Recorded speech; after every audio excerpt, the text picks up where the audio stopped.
got. All right, let's get it over with. Fear me if you dare. His eyes there, he's so adorable. That little squint. Okay, no more messing. And there you have the frame rate change. Or not frame rate, but it's on animated on 2s. Floppy. The timing on that, beautiful. That little motion, oh, so good. You're not living up to the legend. Gato.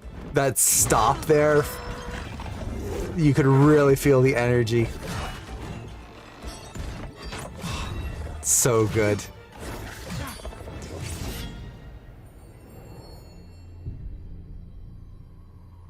The posing in this, oh, it is absolutely gorgeous.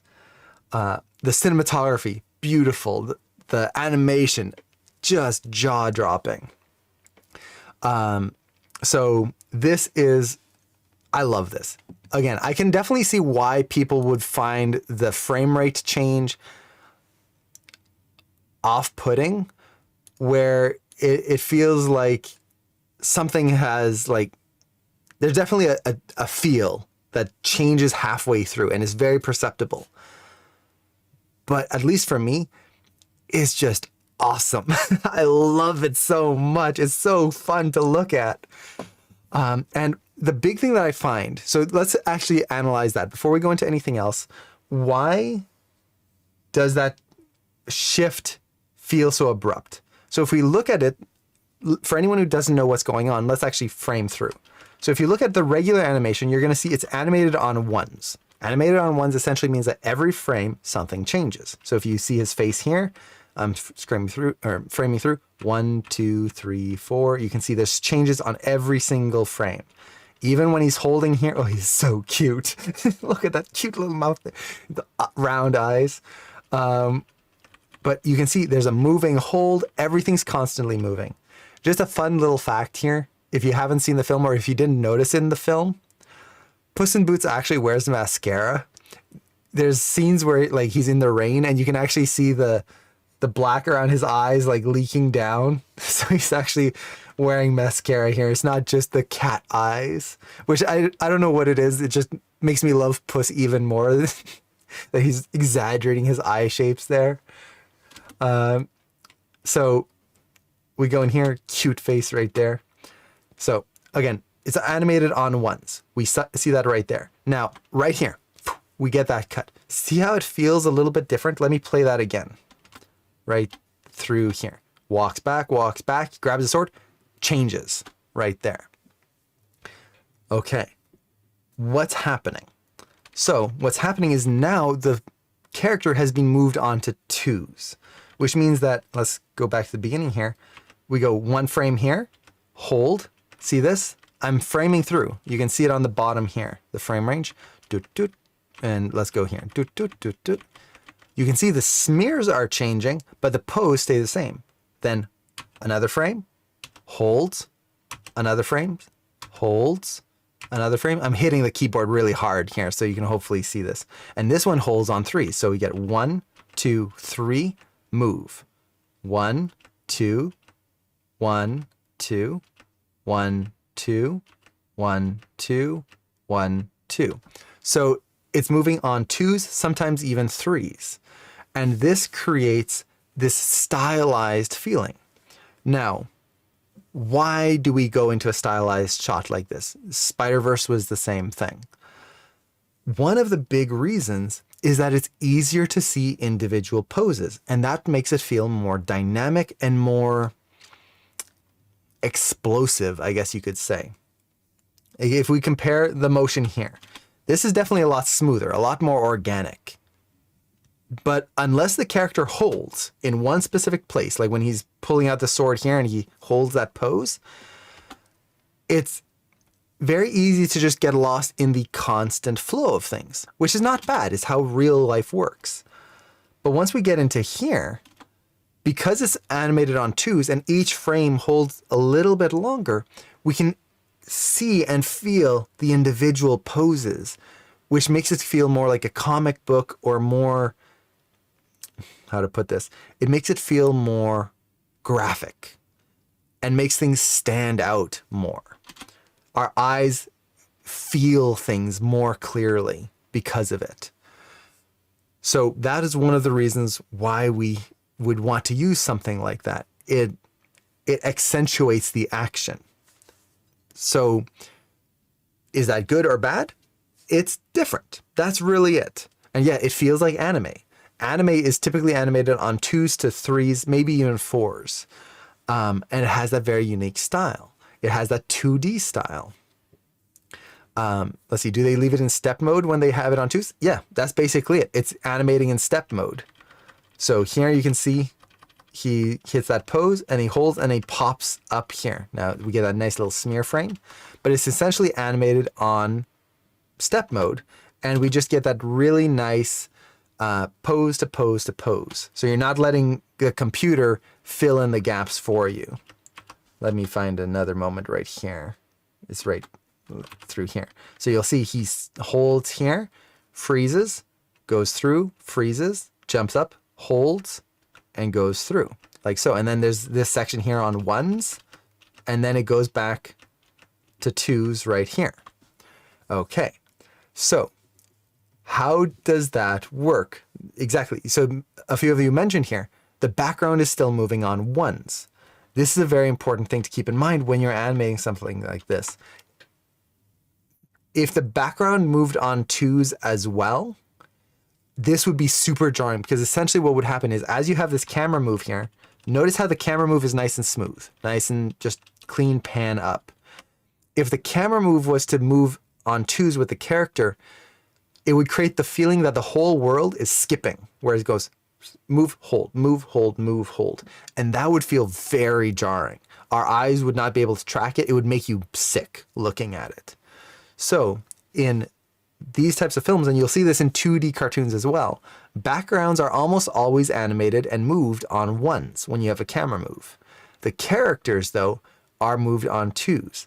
And the way they make this work is that they use screen space to move the character. So A to the J posted a link to a script that I wrote that allows you to get that feeling, but I'm going to just show it here. It's kind of a little tangent, but this is going to help explain what we want to avoid and what we want to achieve with this style, if any of you want to try and replicate it. So let me find the folder that I saved this in and find the right file here. Okay. So this is a video I did just to explain the script that I wrote or created. So this would be a demo of what happens if you don't use screen space when you're animating in step mode on 2s. So if we look at this cube here, see that strobing effect that you're getting right there? This is going to be half speed, or not half speed yet. So what's happening there is as it's going through, you'll notice that the background moves on 1s. Just look at the grid on the background. It's nice and smooth right there. But the box, it moves forward here and then stops because it's in step mode. If I'm not moving it forward, it's just going to stay behind as the camera moves. Then it goes forward again, falls back again. Goes forward, falls back. This creates that weird jittery feeling. And you'll see this with creatures as well. So this was an animation I did, and you can see right here, it's hard to see at times. Let's play it from the beginning. Right there, you can see it when he's walking forward. See here how if we watch that tip of the nose, it goes back, forward, back, forward, back, forward. Same thing. This character is animated on 2s, and as the camera moves, it creates this disconnect. So what we want to do is animate it in screen space. Again, that plugin that A to the J posted is going to help with that. It's just one click and you're done. But what that does is it makes sure that as the background moves, the character stays perfectly in place right here. See that? How the character, or the box in this case, moves forward, holds that exact pose, moves forward, holds that exact pose. that allows our eye to track that motion much more cleanly. So let's compare here. So the original, stuttering. Now the screen space version, nice and smooth. If we look at the character here, a little bit of stuttering. Now, nice and smooth. If we frame through it, you will notice the discrepancy. Like right here, see how the background just slides under his feet? But as an audience, we don't really focus on that. We're just focusing on the global motion, so it's not a bad thing. So something to be very aware of when you're doing this type of animation. So if we look at this now, once again, you're going to notice that that's what's happening here. As he moves, he just holds in screen space exactly as the camera moves around him. And that's what allows you to get that nice feeling. If you don't have it, it's going to look like a mess. And then I saw a question here. How do they do the simulation part with this method of animation? There's a few different ways that they can do it. There's either simulation tools that are built to simulate it on these sections. The shot could be put on ones just to get the simulation and then put back on twos, and you bake out the simulation on twos. It could be hand animated. So for extreme poses like this, the cape might even be keyed in there, and it's not actually a simulation. So there's all sorts of ways of achieving this. Now, how do you do it without the script? It's not complicated, but it's a long process. So what you would need to do is you need to take the root control of your character, the global mover that moves your entire character, and essentially, let's go here. So here we change the pose. Okay, we go here. Cool. You take your root control, you constrain it to your camera so that the character will move forward with the camera. On the next frame, the camera is going to nudge the root control forward. Perfect. On the next frame, you have to delete that constraint. First, you have to bake out the constraint, delete it so that the root control resets back, constrain it again to the camera, move it forward. There you go. Bake out the constraint.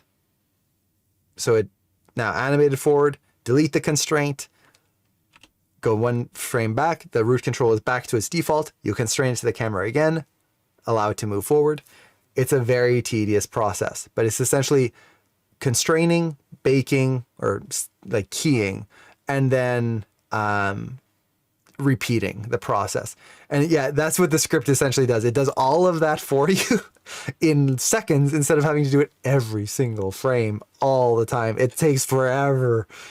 Let's see. You mentioned that if there's a simulation, you could animate on ones and then go back to twos.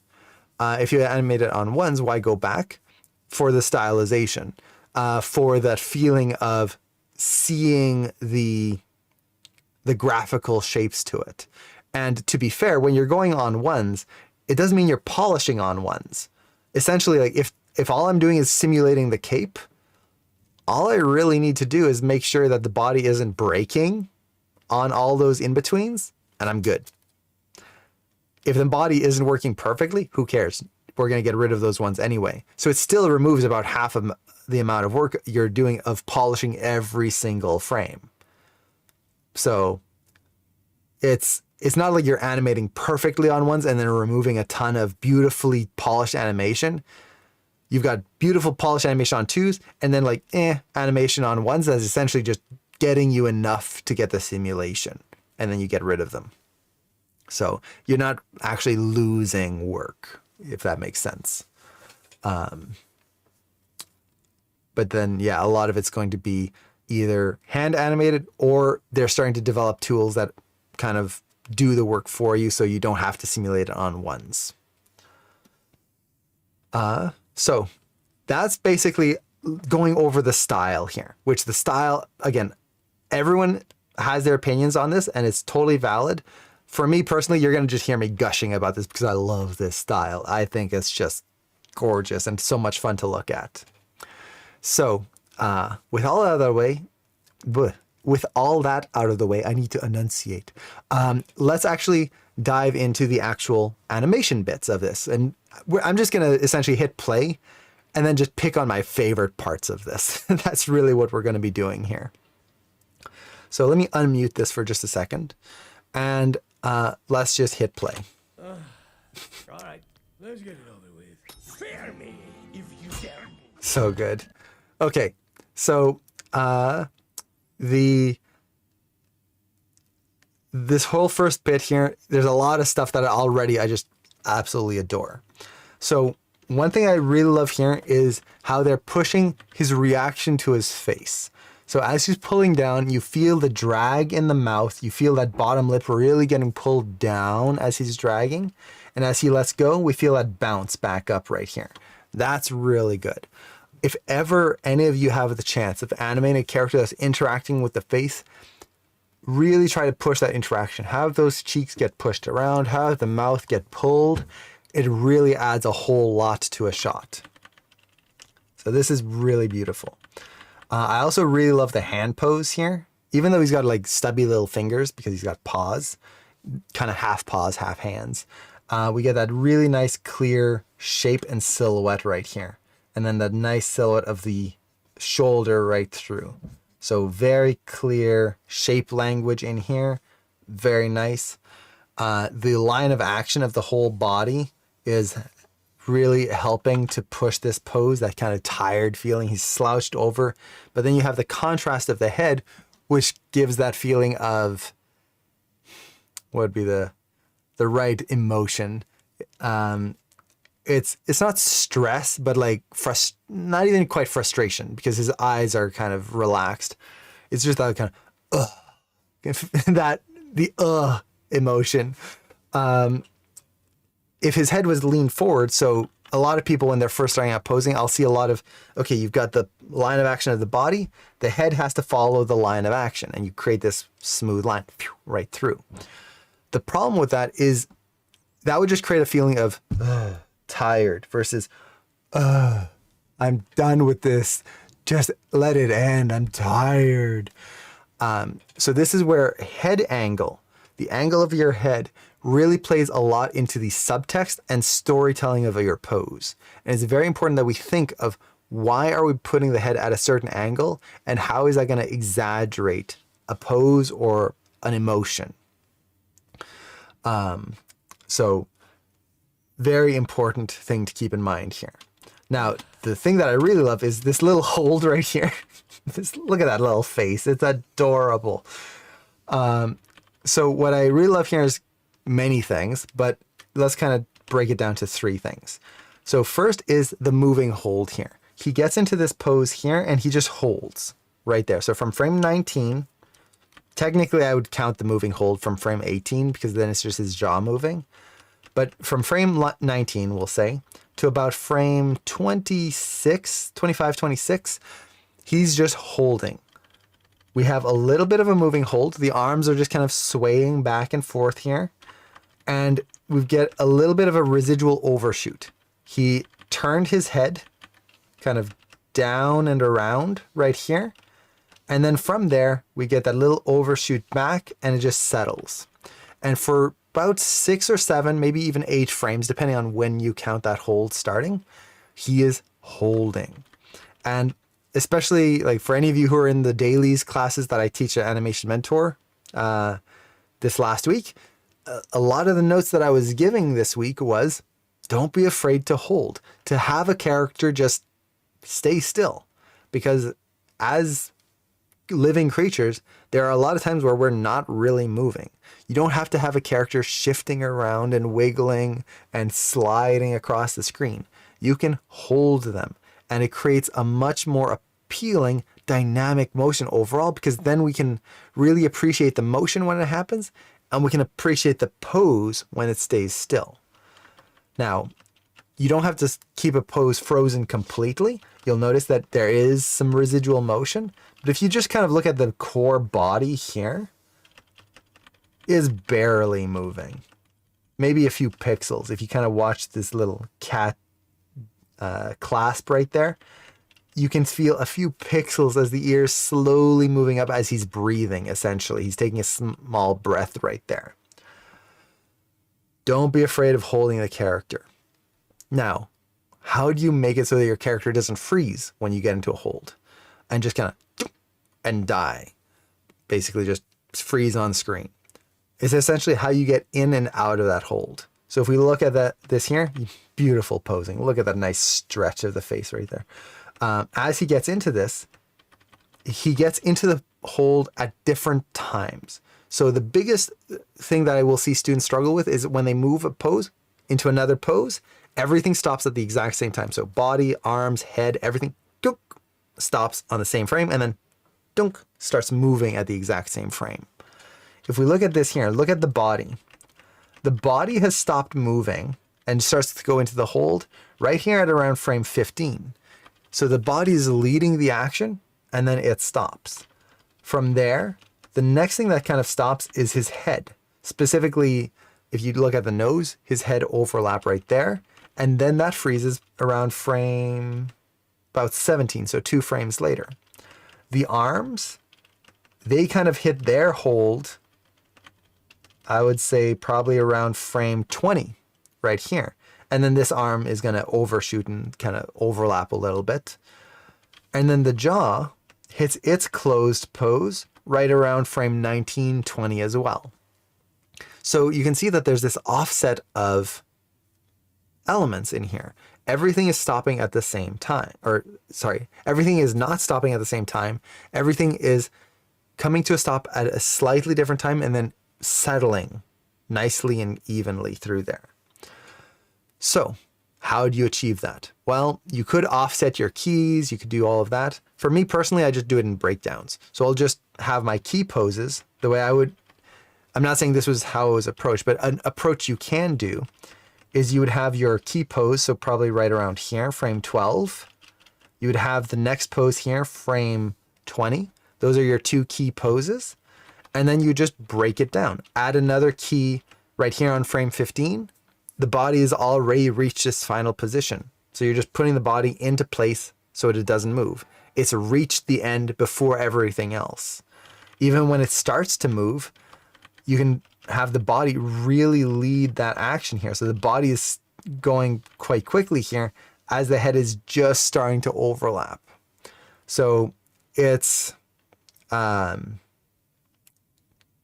exaggerating how fast things will start to move compared to others and how quickly things come to a stop compared to others. So it's not 100% stopping, just slowing down to not notice the moving. Exactly. You're not just going and freezing. You're adding a little moving hold, overlapping, letting it come to a nice settle very softly. And when you do that separately for all the different parts so they don't all hit at the same time and slow down at the same time, you get a natural motion to the end. If you go too far with it and have the body move, and then the head move, and then the arms move, and they're totally separate, now you're going to have a disconnected feeling.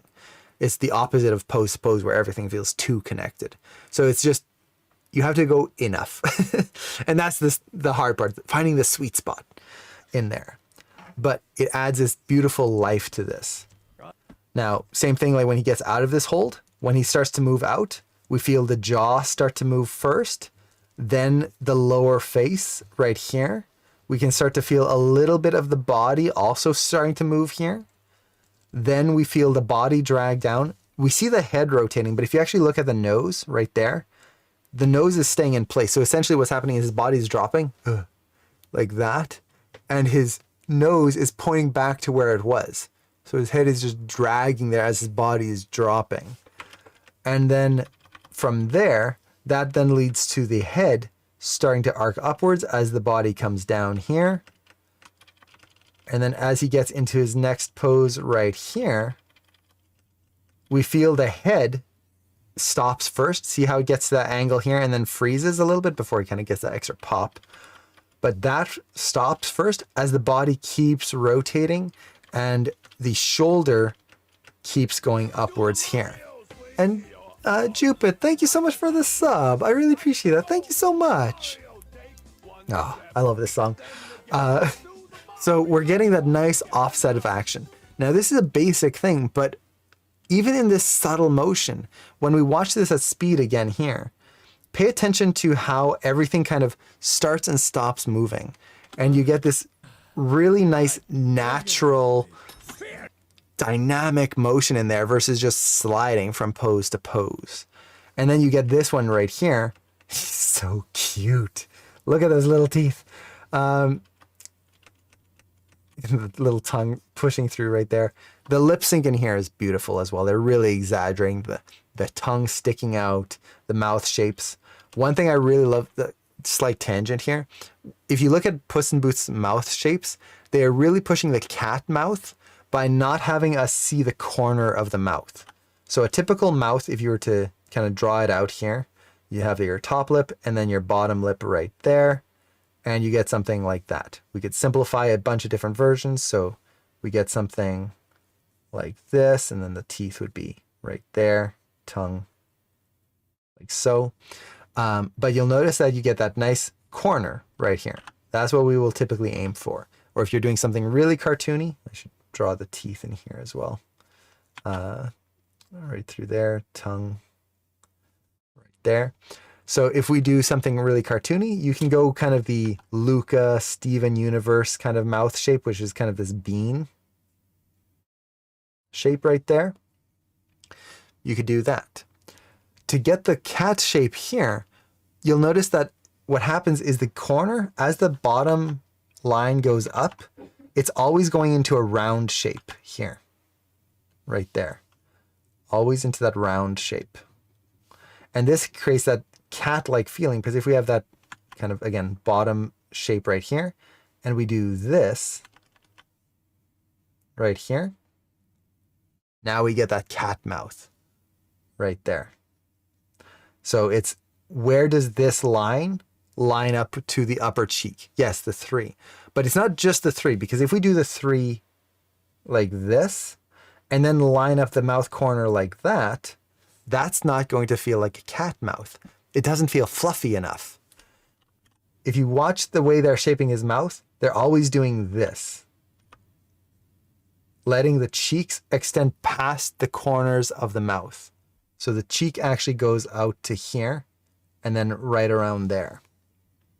And that gives you that really nice, appealing shape to the mouth.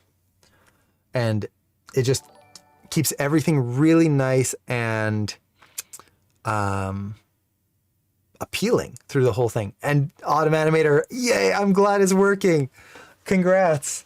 That's huge. Whenever something finally starts working, especially after 3 days, that's always time to celebrate. So with this here, we now get this nice big swoosh in here. So again, what makes this swoosh work? Well, once again, here is our key pose. We're going from here to here, right there. And you can see that mouth corner right there. That's where we're seeing that nice cat shape right there. And then here, this is adorable. Really making sure that that fang, motion blur is kind of fighting it here, but they're getting that fang to push out and then that push here, because he's saying Puss in Boots. Or sorry, fear me at this point. So here, he's getting that fear. The bottom lip getting pushed in and then popping out right here, and they're getting the nice silhouette of the teeth right there, which is very nice. But again, we've got our key pose here. We've got our next key pose there. How do they make it dynamic? They break down the action. So the first thing we see is the head start to turn. The body isn't actually doing too much at all right here. If anything, the hand right there is countering that motion slightly, which is making a more dynamic motion through here. Then from there, the whole body starts to lead up. But you can see that even though the head started leading here on this frame, it's starting the motion. As it comes up here, if we just look at spacing of the nose right there, compared to the spacing of the shoulder, let's kind of follow this stripe. See how the nose has a much smaller range of motion here than the shoulders. They have adjusted it so the head started leading, but now the shoulder kind of pushes through and starts to lead the action. So the shoulder now pushing upwards is causing the head to arc up as well. So you're getting that really nice kind of overlapping motion through there, one thing affecting the other. If his shoulder wasn't going up, his head would have just turned, but the shoulder pushes everything up right through there. As that's happening, arm is moving up, the head is moving up, the body still twisting mostly, and the other hand moving down. So we have some counter motion. Everything's not just sliding upwards at the exact same time. Even if you adjust the spacing slightly so some things move a little faster, if everything's going in the same direction, it tends to look a little boring. Not all the time, but it can. Now he gets to this position here. The head is already starting to change directions right here. You can see that it's starting to come down and this way. Whereas his arm is leading with the elbow first. You can kind of see it right there, elbow. It's whipping forward and then whoosh, goes through. And the head has already stopped at this point right here. And then the sword settles about 2 frames later. So we get this whole complex series of broken up motions versus everything starting and stopping on the exact same frame, moving the same amount that you would get if you just let Maya or whatever program do the work for you. So pushing those breakdowns is super helpful. The other thing that they're doing is trying to keep a clear silhouette through this visually. So if you look at the shape of his eye right here, as the sword passes through, we can still see it. They are not hiding his eyes right through there. It could have easily happened where this eye was just covered entirely with the sword and all the smears here. That would have made a visual pop where, as an audience, we're not able to track his eye correctly, especially because as an audience, we tend to look at characters' eyes. So if suddenly there's kind of a flash where the eye was gone and then it comes back, you're going to get a weird jittery effect.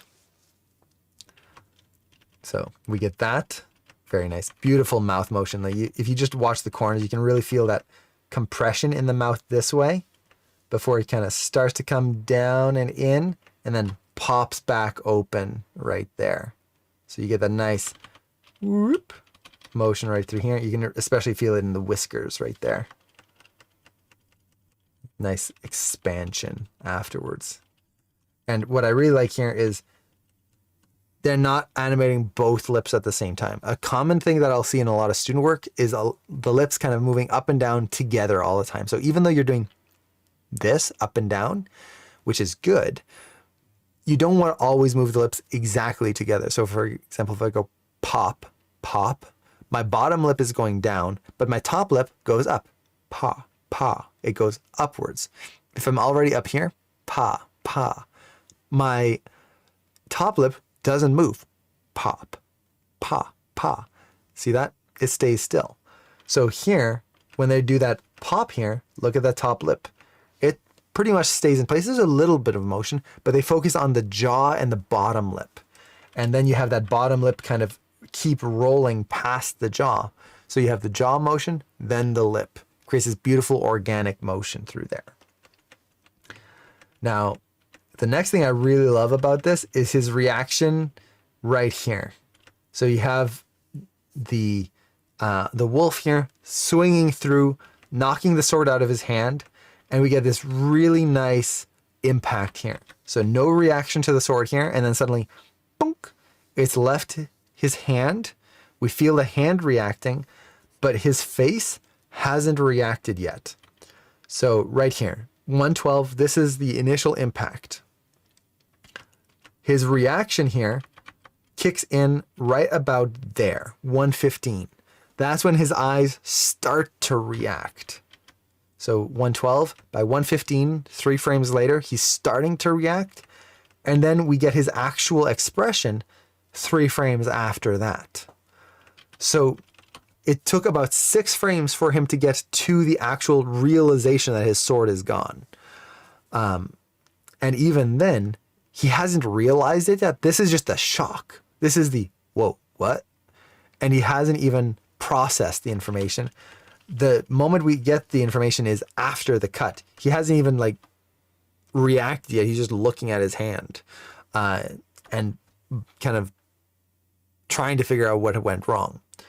This is super crucial in really getting your characters to feel like they are alive is this allowing the character to process information and giving them some reaction time. You don't want your character to react on the exact same frame that, for example, someone smacks their hand or the sword out of their hand in this case. If his eyes automatically closed on the exact same frame, it could feel a little weird. Now, there are times when that can happen, but usually that would be if he was seeing, like, let's say I'm reaching out my hand and then someone's about to slap it and I see them like winding up and then bring their hand through and I know that they're just going to slap my hand really hard. I could start reacting in preparation for what I've seen. But if it comes out of nowhere, I'm reaching out my hand and then someone just out of the blue slaps my hand, I'm going to have no reaction to it until after the pain has kind of kicked in, which is going to be about 3 or 4 frames after the impact. And that creates a nice believable moment in here. I also love his little paw poses here. So you get a nice big wide pose. He goes from kind of narrow right here, beautiful arc in the fingers right there, widens out. The spacing is not perfectly even. So you can see here, this is much narrower here than it is right there. And then it kind of expands outwards. So they're getting some nice spacing. And then as his hand closes, you feel the pinky here close first. And we get, again, this nice, beautiful paw pose right there. As he just holds that. Nice, big, round eyes. That's really nice. Good eye shaping here. And they're pushing the weight of the line. So where the peaks are over the pupils here. Right there. So very nice. And I love this squash and stretch on his face. Like from the really wide mouth here. And Jerome, thank you so much for the sub. Oh, thank you so much. I really appreciate that. Yeah. So we've got that really nice stretch on the mouth here. And then to contrast that, you get that really narrow, just tiny little mouth right there. And that, again, helps us to really see this change in expression. And it's not just the eyes, it's the entire face and even the silhouette of the head here. If you look at the cheeks, how this really pushed out here, it's essentially squash and stretch. You're squashing the pose here, making it wider. And then here, you can see it's much rounder and kind of taller. So this would be the stretch pose right here. If you start thinking of your face in terms of squash and stretch, you get a lot more dynamic and interesting facial poses and facial animation than if you just think about it as eyes, mouth, and then just general head motions. Try to think of it in squash and stretch. Now, I did see a question here. For me, the iris looks weird. At least that's how I would tell myself. His right iris is middle while his left is pushed to the right. Okay, so right here. Yeah, so you'll notice that there's kind of a lack of negative space on this side. This is actually correct. It can definitely look a little weird. But the thing is, it's how his arm is lined up with his body. So the one eye is already lined up with the arm right here. So as he's looking at where the sword was, that eye is going to be right there. The other eye is going to be further in. If both eyes were evenly spaced, it's going to look like he's looking at something across the room versus something close to him. The closer something is to your character, the more the eyes are going to have an offset or cross-eyed. So if I put this right in the middle and look at it, my eyes are going to be crossed. Let's see if we can actually get this to show here. I'm not going to be able to see it because I'm going to be looking at the pen. So I look at this here, my eyes are going to be crossed slightly. If I look at it to the side, like in front of this eye here, this eye is most likely going to be a little bit closer to the center than this eye, which is going to be a little bit more centered. And it creates a slight offset. The further you are from that, the less of an offset you go. The further across a room you are, or like across a field, your eyes are going to be kind of more parallel.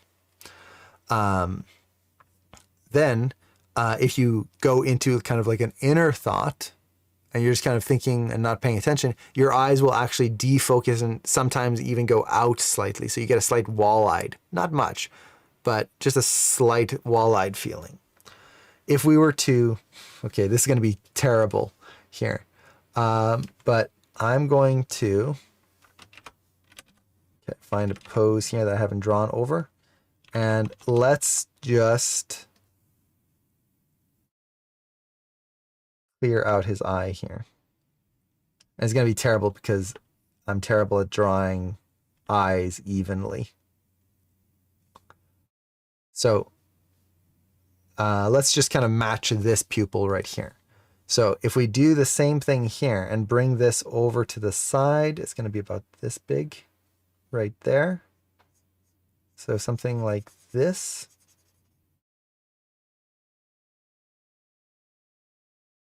A little high. Let's clean that out. It's too green.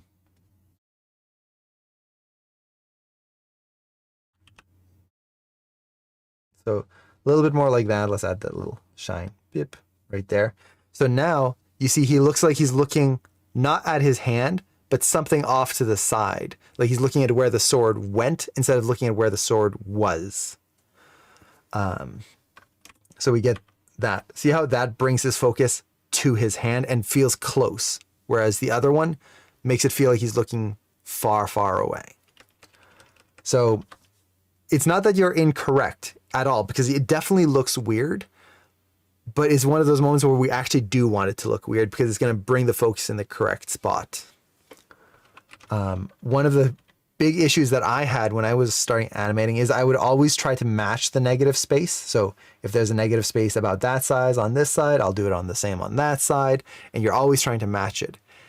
And it's not bad, but it definitely made my characters feel disconnected from the world, where they just kind of were looking at nothing in particular.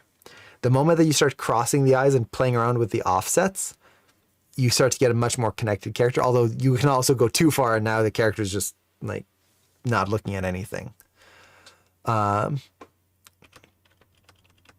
So we get the sword coming through here. There's not much to talk about here. It's a beautiful shot. I love this shot.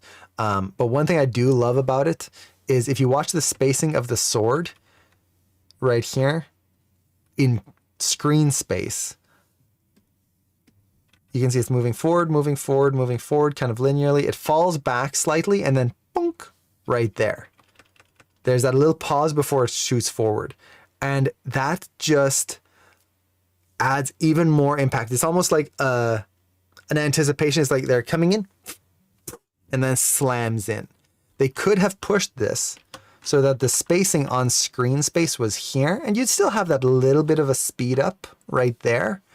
But that little one frame of a hold, it technically could count as a pop or as a stutter, but because it happens just over one frame and it's right before the impact, it creates this nice slam in, that extra oomph to the impact. So let's kind of just play through and pay attention to the way the sword hits there. See that? It's very fast. Let's play it again. It like goes through the air and then there's Alexa hit right in. It just adds visual flair in moments. And again, this is where master studies like this comes in handy, because if you study just real life, the real spacing for this would be linear. If we were to look at the barrel right here that it goes into, or the table, whatever this is, chair, the spacing of the sword coming in, this brush is very thick now. So the sword coming in through here, and it's got little cat ears. It's really cute. So the sword coming in, the spacing should be linear. Physically, in terms of just the way physics would work, this would be a linear motion all the way through to the impact. There wouldn't be a speed up, there wouldn't be a slow down, just linear. And that's cool, but having that extra little oomph just makes it feel that much better. And then you get a nice pendulum effect. So for any of you in class 1 who just did your pendulum, well, welcome back to the pendulum. It's the same principle. Essentially what it is you're holding on the extremes. So for example, let's watch the spacing here. Goes down, there. It pops up, holds right here, comes down, holds, comes up, holds. Now they're going in an extreme pendulum. So this is again where studying and learning how to accentuate things can be really helpful. So if we look at this here, it's kind of hard to see. Let me draw it out. So a typical pendulum, as you kind of go back and forth and you wiggle, you're going to get spacing that's essentially like this. Ease in, ease out, pose in the middle-ish. Something like that. Great. That's really nice. But this needs to vibrate. It doesn't need to just go bring, bring, bring, bring and be very slow. It needs to go very fast, up and down, up and down, up and down.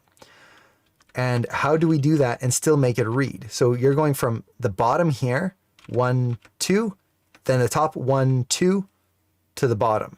You literally have 2 frames. So you're going from top to bottom here, and you've got frame 1, frame 3.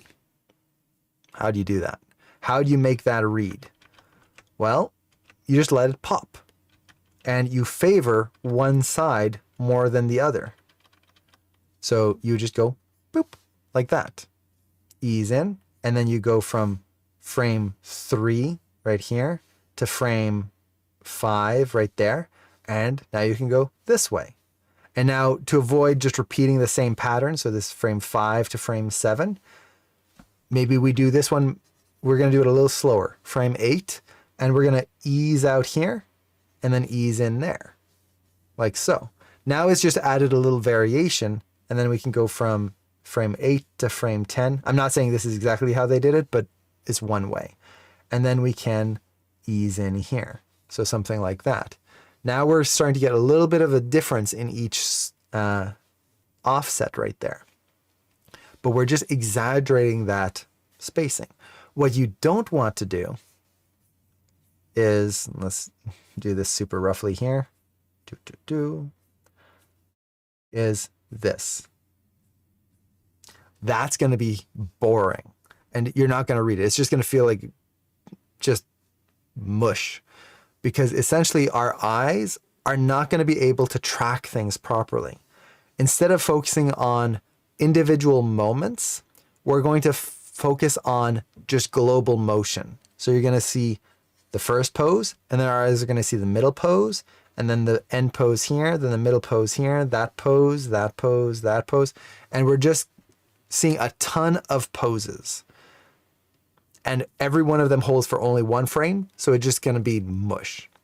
By favoring the poses like this, what it does is it allows our eye to focus on frame 1, and then poof, this next section. And even though we've got 2 frames, frame 2 and 3, our eyes will see it kind of as one pose. And then you get it one pose here. It's the same one right there. And then you get another pose here. Even though there's 2 frames, our eyes register one pose. It's the same with lip sync. You want to push the spacing so that in lip sync, let's say a motion is going to take 4 frames. So you have 1, 2, 3, 4, and then 5 right there, let's say. You don't want to do this because our eyes will register potentially this as one pose, this as another pose, and then the middle as a third pose, which overcomplicates things. Instead, we push our spacing to really favor one side, maybe something like that, and then ease in on that side. And once again, our eyes will focus on 2 moments. And it still feels interesting and dynamic, but it doesn't just become mush, essentially. So once again, if we just play through this, and again, look at that bouncing of the blade, see how you can register those changes, those like up, down, but it still feels like a vibration and it's not super slow. They're getting very fast 2 frame motions, but allowing our eyes to register it correctly. He's so cute right here. Look at that squash pose. Really pushing the line of action and the contrapposto in here. Like that. So cute. Very nice expression change. And they're leading here with the eyes. You can feel it right there and there. And then the mouth comes in after. The mouth starts to push up right here. 177. So you get quite a bit of an offset right in there. Okay. So all of this, and we haven't even gotten to the fight yet. Now, this scene right here. This is, in terms of cinematography, just an awesome, awesome moment. So if you watch the cinematography in this, basically, this is not really a spoiler. Puss in Boots has just been approached by this bounty hunter who's after him, and Puss in Boots doesn't care. He's been chased by a lot of bounty hunters before. It's another easy fight. He doesn't really put much thought into it. And if you look at these shots right here, we're eye level with Puss. Like right here in the middle of the screen, his eye level, we are watching his eye level, which makes him feel very confident and powerful, especially because he's got his head tilted down. It makes him feel in control, and even the sword tip goes up above, which makes him feel big. It's almost like we're slightly lower than him, and he is taking up the screen. Very powerful, in control. He gets the sword knocked out, and suddenly we're not quite eye level with him. His eye is on that third line right there, and he's being pushed towards the outside edge. So if we kind of look at the framing here he's right on that third mark. And then as we go here, he's outside of that third mark. The third mark would be around there. So he's being pushed out to the side, which makes him feel less powerful. He's also slightly smaller on screen. But then what I really like is you have this character who takes up the entire screen, and Puss is just right here on frame. Suddenly this character doesn't feel like an equal to Puss. He is overwhelming in his size in comparison to Puss. This creature is taking control of the scene. He fills the screen, and Puss is shoved to a corner. We go to the next shot, and it's even better here. Look at how big he is. Like, Puss doesn't even come up to halfway on the screen, and he is not only up to the top, he's to the bottom. His foot is right there.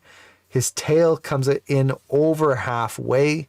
He is filling the screen, and the camera is right down on the floor. Like, look at this right here. We have essentially placed the camera on the floor, looking up at the character, which makes him feel massive and imposing. Suddenly, this is not an easy opponent, and we can tell all of that just through the cinematography in here, and that is beautiful. The other thing that you can notice here is that they've put a Dutch angle into the scene. For anyone who doesn't know, a Dutch angle is when you take your camera and you put it at a slant. So if you look at the ground right here, you'll notice that it's slightly askew. And this creates a feeling of something is wrong. Something like your world has been tilted. It's off axis. And it creates this beautiful kind of fear in this one scene right there.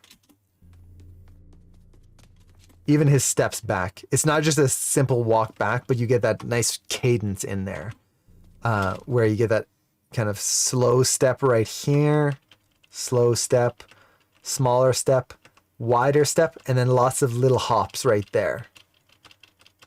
And look at his head. This is very cat-like, where he steps back right here and his head is just focused right on him. It's not bouncing up and down and shaking around. They're stabilizing that head motion. And then the other thing I really love is he has this little glance back right here. This does two things. One, it connects the character to the sword, which it allows us as the audience to go, oh, he's going for his sword and he's not turning his back to his opponent. Cool. That's very nice. We're connecting the world together. But second, it gives us as an audience a chance to see his face, because up to this point, we're just watching the character's back at this point, just his back and the feather. So if he didn't look back right here, we would have to wait up until this point here before we even start to see his face again. Is that a bad thing? Not necessarily. You don't always have to see the character's face. But if we don't see the character's face, it's very hard to understand their emotional state, the subtext in the scene. It's much harder to sell all the details that you can just by seeing a little glimpse of the eye or the mouth. So it's a really nice little touch there that I really like. And then this nice pause right here where he just kind of boonk, hits this pose. And here we have a very stiff pose, barely a moving hold. It creates this nice stylized look. I also love the pose language right here. You get that really nice strong line right through. The shoulders are nice and you get that kind of stiff pose right through there. Something that I will see often in student work is shoulders that feel disconnected. So, for example, you might raise this shoulder up here, and then there's, let's see, I'm trying to think of a good example here.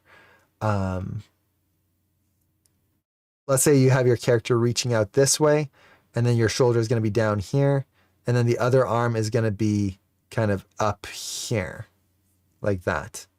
And you see how this creates kind of a zigzag pattern and disconnects the shoulder. If you're going to do something like this, you would want to ideally bring that shoulder up here and then have that arm either continue down this way or in some way link this together so we have a simpler form. And that's what they're doing here. If we just kind of look at the overall silhouette of the shoulders, it comes through here, goes down slightly, and then down. No zigzag, it's just a nice curve through there. And creates a much more powerful pose than if the shoulders had some sort of weird zigzag. I also like the little back of the hand right there. That just helps break up the silhouette very nicely. Okay. And that little okay, you're really pushing that jaw motion out to the side. It's not just up and down, it's okay, okay. He's going off to the side, and then you get that nice lead of the head right there. Now we're on twos. The body starts to pull back. You really feel that arm twisting back so the sword can get pulled out. And then whoom, over 2 frames, you get this little motion, hold, phew, goes across. And this is where animating on twos really comes in handy, is you can make much bigger spacing changes that read super clearly, and it makes it just so much more powerful. And then you get these beautiful smear frames. They're even leading right here with the smears just to help draw our eye across right through here. So smear frames don't always have to follow the kind of rules of physics. You can actually lead with them as well. It's almost like the motion blur is starting to kick in, which you actually see on camera shots, like actual film. Now he comes through here. Great pose. Beautiful silhouette. You can see both eyes right here. Super clearly with the sword right in the middle. So all of our focus as an audience is right here. And then comes through right across, using those smear lines to help show the arcs that are being created here. If we didn't have these, it would be very easy to misread this situation, just have the sword go up like that instead of swooping across. So those speed lines are really helping through this. Great pose. Again, just holding that pose. And as he comes forward, look at this right here. So you get a little anticipation. Down. Starts coming in a little closer to camera. Just a little bit. And then right there. Right into the screen. Nice and big. Gone. They are exaggerating the spacing so much and in such a beautiful way, and makes the whole shot feel really dynamic, pushing the perspective in here as well. So this is going to be a moment where if you are actually looking at this shot from a different angle, you might notice that the rig is very distorted.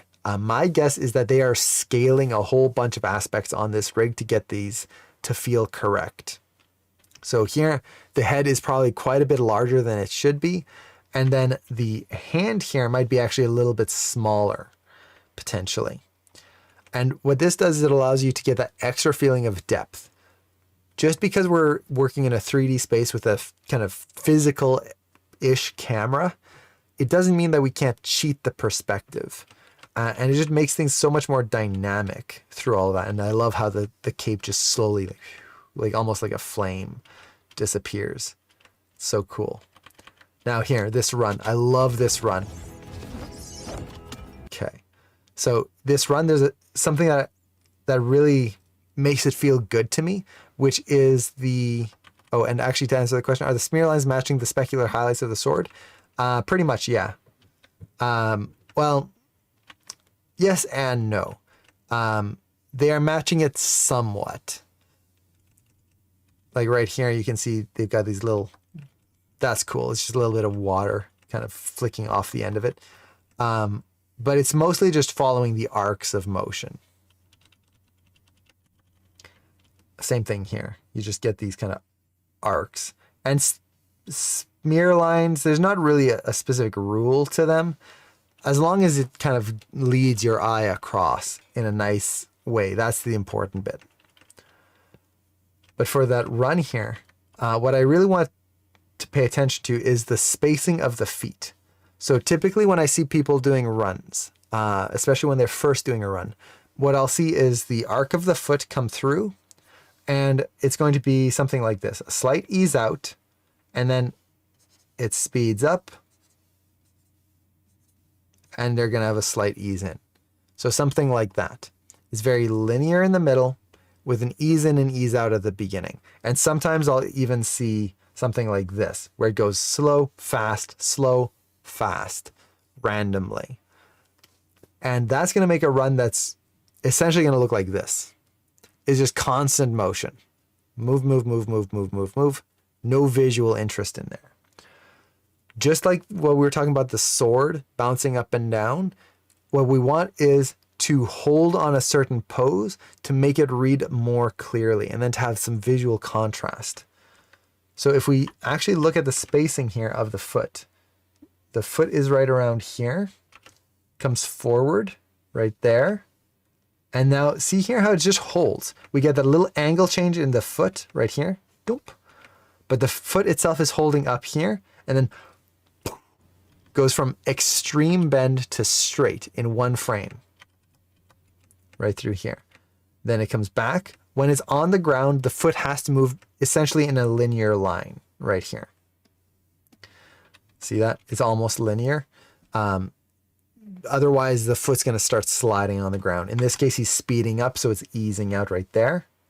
And then right here, kind of linear. Now it comes up. I'm just tracking the center of the foot here. Big motion. So we ease out. Comes through. Right there. Hold, ease, pop, right there. So how are they making this work? Essentially, they're giving our eyes certain areas to track. You're going to notice that these two poses stay a little closer together. So this allows our eyes to track this kind of position right here. Then it goes across. Now we have this collection of poses right here before it goes up here, holds a little bit, comes down here, holds a little bit up here. You can see it's really not changing. It kind of pushes forward, but the overall pose stays the same before it hits. And then once again, stays there before moving back. So instead of looking at a ton of individual moments that are just constantly moving, they are separating it out into individual chunks, which allows our eye to catch that motion and track it and feel that running element. Now, there's all sorts of different ways to do this. You don't have to do it in this one pattern, but the one pattern that I would watch out for is essentially here, where the foot is crossing through just before the contact, letting it hold there. Really exaggerate that hold so that the kick comes out and you just slam into it. And then this one here as well. Just as it's starting to come up, that helps you read that push off. So those two moments, those are really good. This one up here, not always necessary, but especially if you're doing this big run where he's essentially kicking himself in the butt, like that's how high his feet are going. It's good to have something like that. Otherwise, the foot's just going to pop up, pop down, and it's going to feel really weird. And yeah, exactly. It's a very clever way to cheat the standard spacing of run, and it makes it read more clearly. So when we watch this at speed here, just pay attention to how easy it is to read his steps. Okay. No more messing around. Huh! See how, even though it's going fast, and you can't individually track every single motion, our eyes still understand what's going on. It doesn't feel like just a mush of motion. And yes, the smear frames and explosions right there, bonk, that's just really cool. Like A+. I love that. It's so cool. Dunk, dunk. Even here. It really just adds more to it. Then right here, once again, they're really pushing that perspective. The tail is just massive. The shoe, huge compared to this one, which is super tiny. If you just look at the overall space that the shoes are taking here, just kind of the sole of the boot, you can see how far they're pushing that perspective depth in there. And as it goes through, they keep pushing it. Like, look at that, how the foot actually slides backwards right here. It should really slide back, but they're exaggerating that to really get this dynamic motion. So this, I would definitely think they are scaling this. If they are not scaling this, then their camera is set to a very, very extremely low lens length. But even with that, my assumption is scaling or exaggerating the position to make it even more. Now, as he comes up through here, I love the smears on this. So we were talking about how sometimes they don't follow the highlights of the sword. This is a moment where they do. So they've got the highlights right here, and they're using that to kind of create this like lightsaber-esque smear as the highlights are just dragging across the screen, like right there. It's just really, really cool. I love it. Now, as he jumps, something to watch out for here is, well, actually, let me point out two things. So first, when you are doing something like this, when you are doing this step mode type animation, something that is very important to track and pay attention to is your posing. Because your poses will read more clearly, because they are holding for 2 frames, which honestly is kind of the theme for this, is if you hold a pose, either push the spacing really close together, or in this case, let it hold completely for 2 frames, our eyes have a better chance of reading that pose. Because of that, if your poses are like, okay, you're going to see that and you're going to feel it. And the whole shot is going to be, okay. Whereas if you're animating on ones, it's not so bad if a random pose is like, it's not bad. The next pose is going to be better.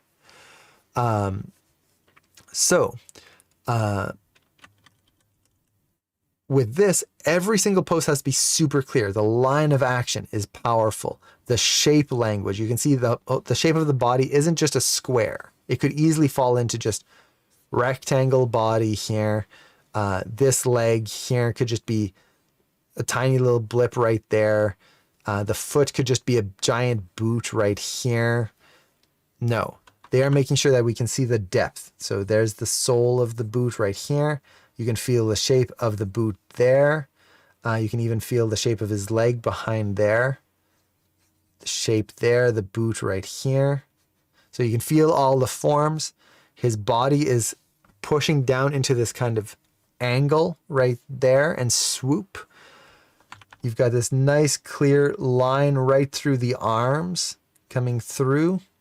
The sword is nice and visible. You even have the hat coming through. The feather arcing back here. And then the cape arcing back as well to help push that forward momentum. Everything is dragging behind. They are putting care into every single element of this pose, and then every single element of this one, and every single pose to make it read super clearly and effectively. So that's going to be very important. If ever any of you try this style, don't just go, the pose is good enough. No, design the poses, because you're going to read it much more clearly. Now, the other thing I really like about this is essentially what they're doing here is squash and stretch. So you see here, the pose is stretched. If you think about just a bouncing ball, it's stretched out. Now he's coming down here. This is the anticipation for the jump. At this point, he is squashed. You can even see the sword is out here. The arm is out there. So coming out here. So everything's widening out. His tail is widening out. His knees are bent. His body is kind of curled in. Everything is squashed before stretch. Everything comes in right through there. And then as he gets to the top of his jump here, it rounds out again. And we get that nice visual contrast through there. And everything squashes once more. So if we just kind of look at those 3 moments there, like that, you really feel that visual contrast in those poses. Squash, stretch, squash. We were talking about earlier, applying that to the face, you can apply it to the body and you still get that really dynamic motion through there. Now here, we get that nice close up onto the next shot. Extreme close up here. Now this was the whole reason I wanted to look at this shot in the first place, and this is just me wanting to analyze it. Let's play through this and pay attention to how fast the wolf gets out of the way. Slow, sloppy, That's a shot here where you can see the reflections there. So good. And then what I like even more, a little tangent here since we're on this part. What I really like is the moment that the swords hit. Right there. Those eyes, they just go white from the gleam and then they go black. It's so cool. So nice. And then you get that slight sneer in there as it just holds. So good. And all the lines lead you right in to either Puss's eyes right there or into his eyes right here. Everything just framed up. You've got this beautiful Dutch angle right through there. It's gorgeous. Beautiful. So that wasn't what I was talking about. I wanted to look at the timing of the moves here. So a lot of times when you're animating and you have to have a character move very quickly, I've seen so many people, especially students, think that they have to keep slowing things down to make it read correctly. And that is not the case. You can have an insanely quick move happen in 3 or 4 frames. Not just a little motion like that, like a character from one side of the screen all the way to the other in 3 to 4 frames. The key is how do you get them across the screen? So if we look at this here, Puss is coming in. I love the hang time right here. Let's pay attention to the wolf. So technically his eyes start to open here, but let's not consider that the main motion. The main motion is when he starts to move here. So frame 400. This is the start of the motion right here. Now he starts to duck out of the way here. 1, 2, it looks like his nose got pierced by the sword.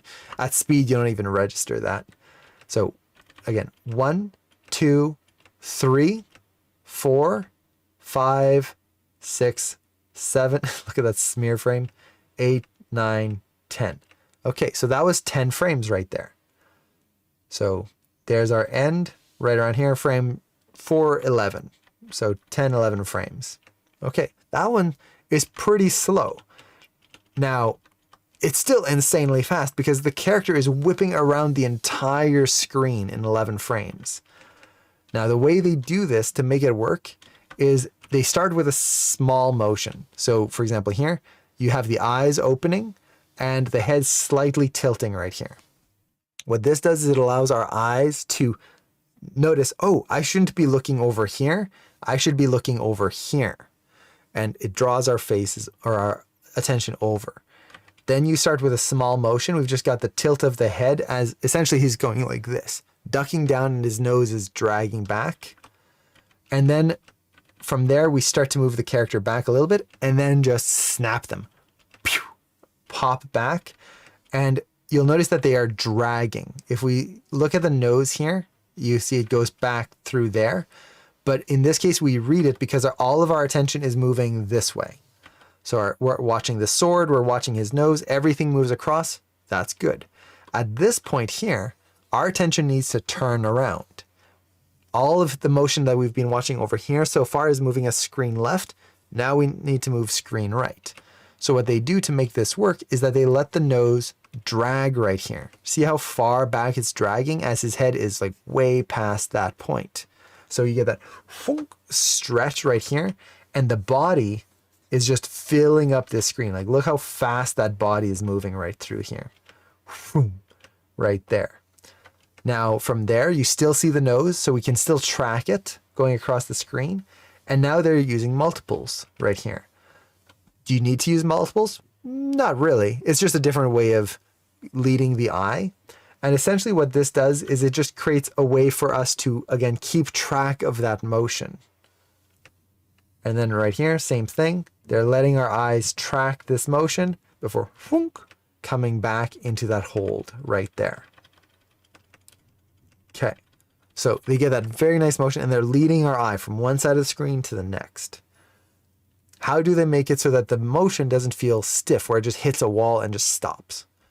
Well, even though the character themselves stops very abruptly, there's a little extra motion that settles in for a few frames.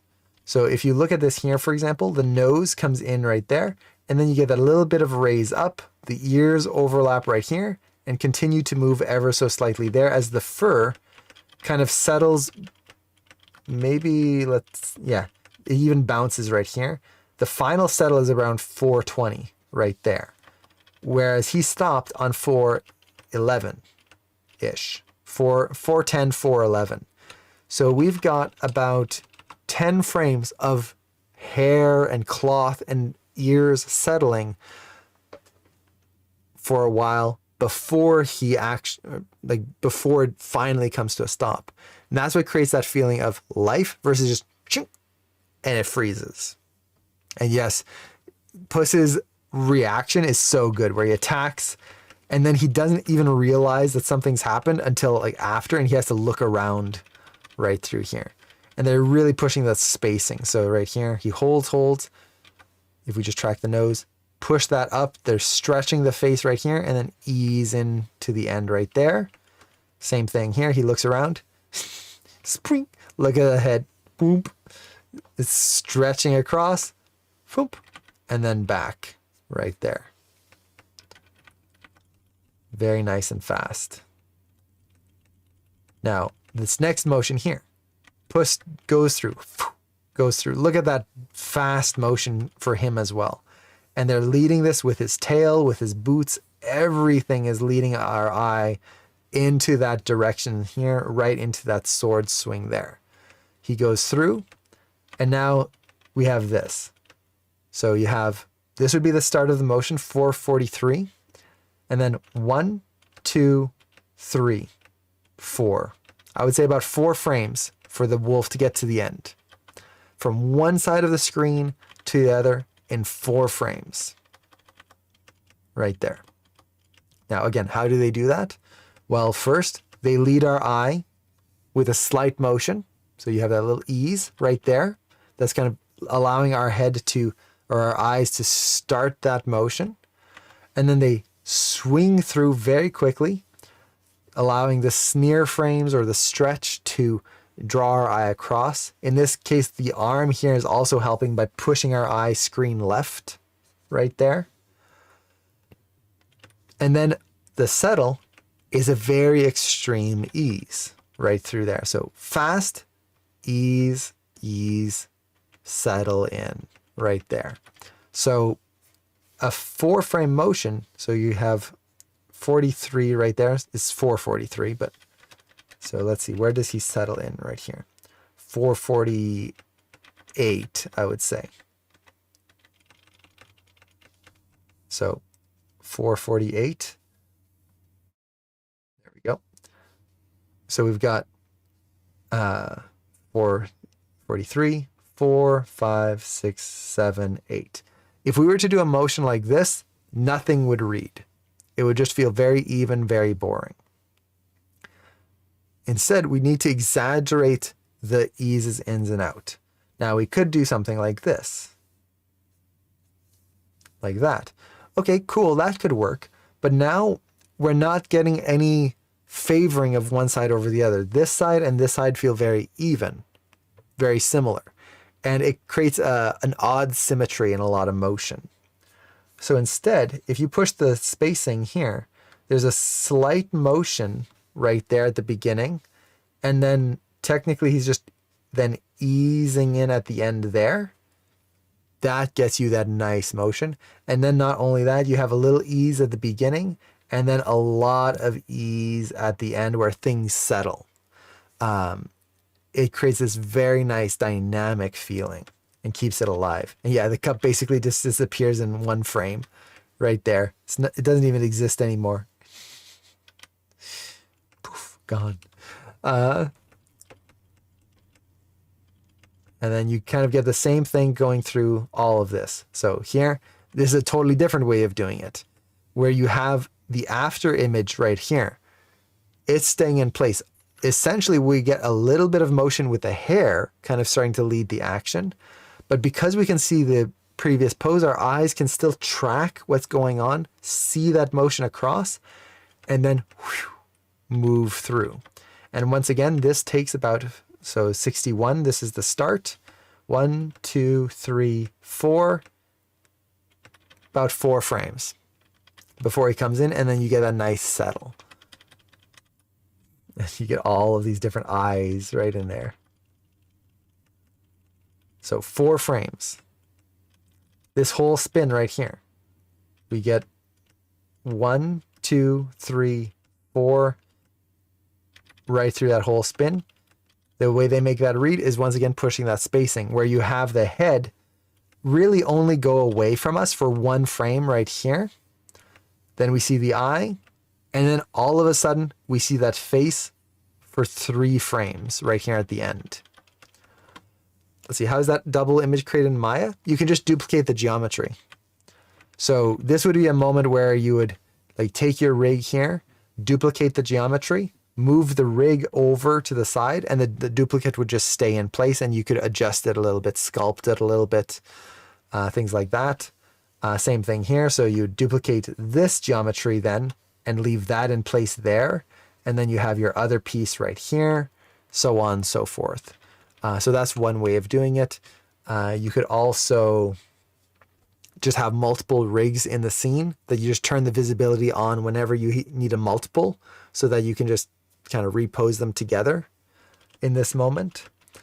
So yeah, that's usually how it is just duplication of geometry. That's the easiest way. Same thing here. Like there's just 2 swords in this scene right here. And then they just potentially duplicated the arm of the rig right there and just kind of deleted everything they didn't need right through here. Once again, we get that nice 4 frame motion right through there. And that nice little wood bing, right there. That's a beautiful touch. I love that detail. It's so cool. So good.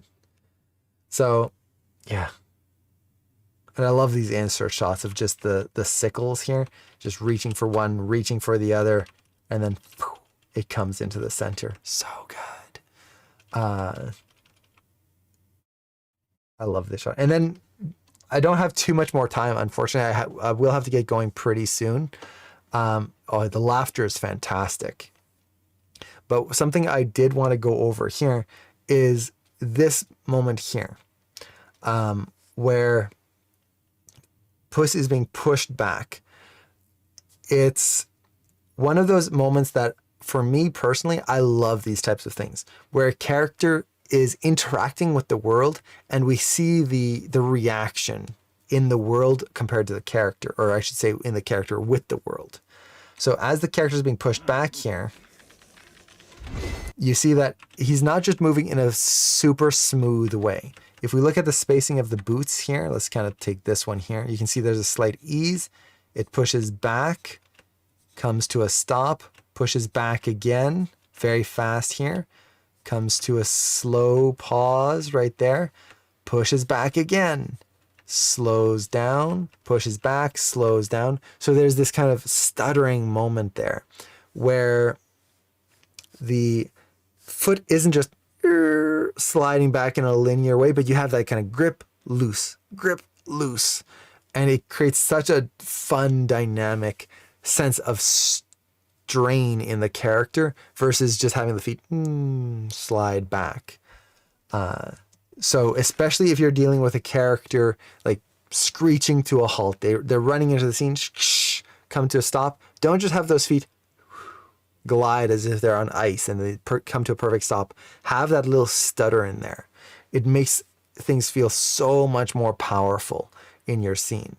Yeah, that would be considered noise. The other version of this would be adding dirt to your animation. So dirt is imperfections in your animation versus just having that nice smooth motion. And Daniel, hello. Hope you're doing well. It's nice to see you again in chat form at least. See, and then there was something other. Wouldn't copying multiple geometries slow down your scene? No. Unless you're already working in an extremely heavy scene, duplicating geometry doesn't really add that much to a scene. Again, unless you're duplicating a whole ton of geometry hundreds of times over. So that's not really going to affect it too much. That stop there. Look at that. So as he's spinning here, the spin itself is actually fairly simple. If you just look at the blade here, it's just kind of, let's kind of just track this here. Going across, down, across, down. So the key here is that they're just making sure not to overlap the same shape twice. So for example, here, it goes perfectly horizontal. And then it goes diagonally this way, goes straight, goes back there. So it's not hitting this pose again. Like right here, it's not going right across there.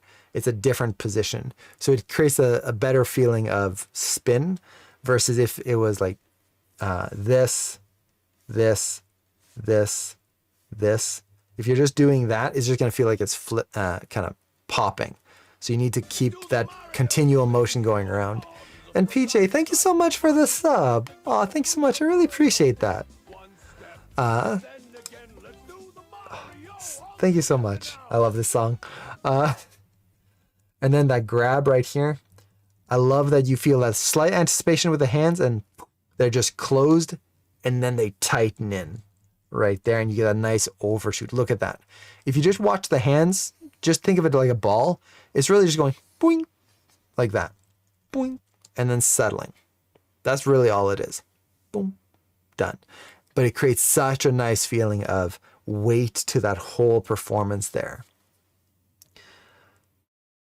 Yes, and the pivot being in the palm area, that's really nice. Like you can feel that spin happening in here, not over here, not over here. It's in the palm where he is actually going to be spinning it. Like if I was going to spin my pen here, I'm doing it slowly so I don't drop it.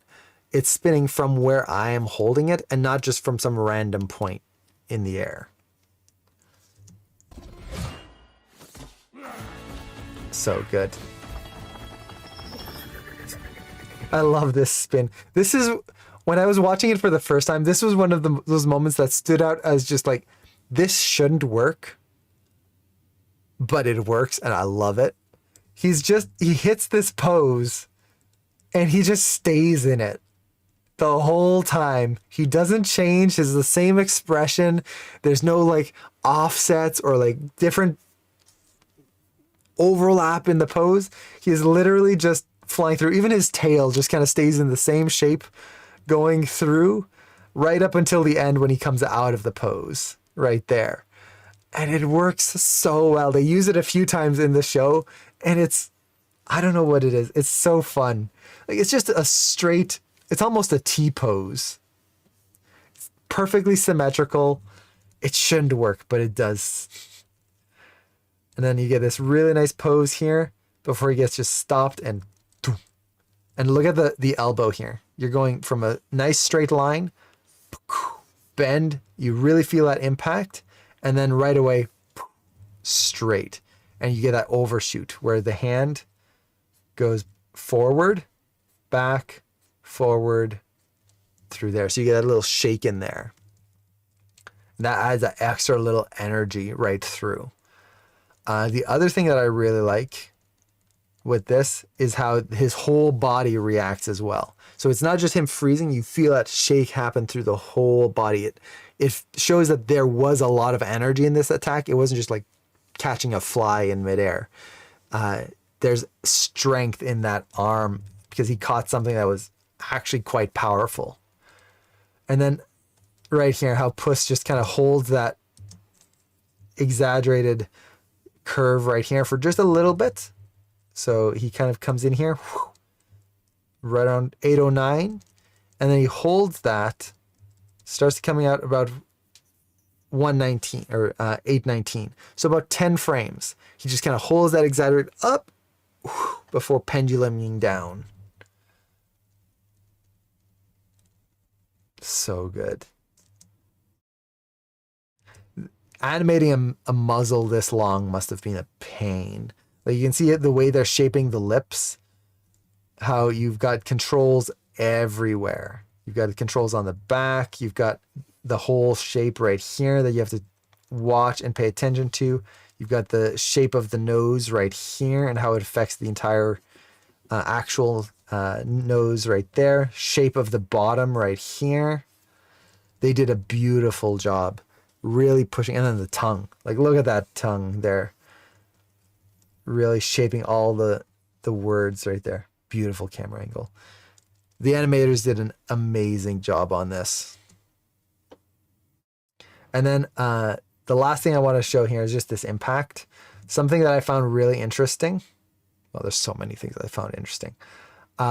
Is the way they offset the frame. So they're animating on 2s, which is really cool already. But then when he hits the chair is reacting at a different time than he is. So he's coming in great pose. Once again, making sure that we can see his eye at almost any time. He hits the pose, you get that really big squash before you go into a reversal and a stretch. He hits the chair, and you'll notice that the chair moves on off frames from the character. So right here, he hits the chair, but the chair hasn't reacted. They move together. Okay, now that moves. At this point, the chair just has a tiny little move as he pops up. And then as he slows down, the chair has a big move. And then as he freezes in the air, the chair comes back down. On this camera angle, they move together here. He hits the chair, and then right here. See how he moves up right there as the chair stays still. Then the chair angles forward, comes down as he stays still. And you see this, how when I frame through it like this, it almost looks like a mess where things are just kind of popping around randomly. The chair, the arc of the chair doesn't quite make sense. It's kind of going up, down, left, and it's doing some sort of bouncy motion like that. But in this case, it works. Why does it work? Because we want the chaos. We want that feeling of just everything bouncing around and kind of rattling. And if we watch it at speed here, watch that chair. See how it just feels like it's vibrating almost versus just having a smooth arc. When you compare that to the overall smooth arc of the character, where he just kind of bounces off and then comes through and then down right here, it creates more chaos in the scene without having the character be chaotic and just pop around. Our eyes are focused on the character. They're watching that. He is nice and smooth. The rest of the scene is chaotic, which, as we're watching the character, makes the entire scene feel more chaotic in a nice, clean way. Hopefully that makes sense. It's just such a cool little technique that they used there. And this, look at that smear frame. Whoop. So it's going from squash, stretch, beautiful facial pose there, and then squash again. And yes, the table hit, or the chair hit the table as well, which would offset its angle. The spacing here, look at this. Puss goes into this anticipation frame right here. So one, holds that big anticipation frame. Pooh. Next frame, everything's dragging right through. That's one frame of motion right there. Pooh. So good. If ever you feel like, okay, I'm pushing things too far, I'm making the character pop. Not really. Oftentimes it's you might be pushing it out of the style that you've established for the rest of your shot, but more likely it's just that you haven't let the audience read what is about to happen. So for fast motions, we usually need to anticipate and guide our audience's eye so that they're going to be able to read that motion correctly. If it's feeling like a pop, it usually, our eyes are not following the motion. And we get into that. Beautiful lighting as well. Table tips. And this is just great, like having him hide with the table coming down right there. So good. And then you get this slow motion moment, and look at that. That is like a painting. Whoever posed this out, whoever drew out the storyboard, like the whole team who worked on this, absolutely gorgeous. Like you can see all the different cat heads on the scythe right here, sickle, that have been crossed out. It's so cool.